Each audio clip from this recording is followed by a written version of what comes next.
2026 সালের নভেম্বরে স্বল্পোন্নত দেশের তালিকা থেকে চূড়ান্তভাবে বেরিয়ে যাবে বাংলাদেশ।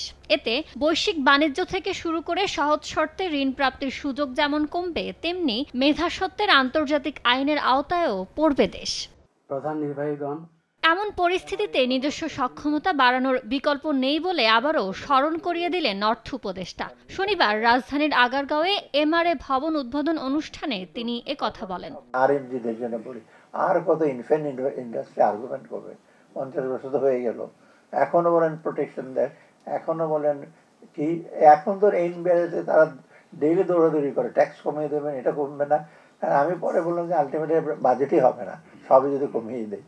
মানে এখন তো একটু কম্পিটিটিভ হতে হবে, দক্ষ হতে হবে। অনুষ্ঠানে অংশ নিয়ে বাংলাদেশ ব্যাংকের গভর্নর বলেন, একাধিক ক্ষুদ্র ঋণ প্রতিষ্ঠান থেকে ঋণ নিয়ে যাতে কোনো গ্রাহক খেলাপি না হয়, সেজন্য গ্রাহকদের তথ্য রাখতে চালু হচ্ছে আলাদা ক্রেডিট ইনফরমেশন ব্যুরো। আমরা micro finance CIB credit information bureau তৈরি করছি। উদ্দেশ্য একটাই, যেখান থেকে আমি লোন নিই না কেন, একটা ব্যাংক থেকে নেই, মাইক্রো ফাইন্যান্স ইনস্টিটিউশন থেকে নেই, যেখান থেকে নেই না কেন, যে কোনো লোন নেওয়া হলে সেটা একটা রেজিস্ট্রিতে চলে যাবে।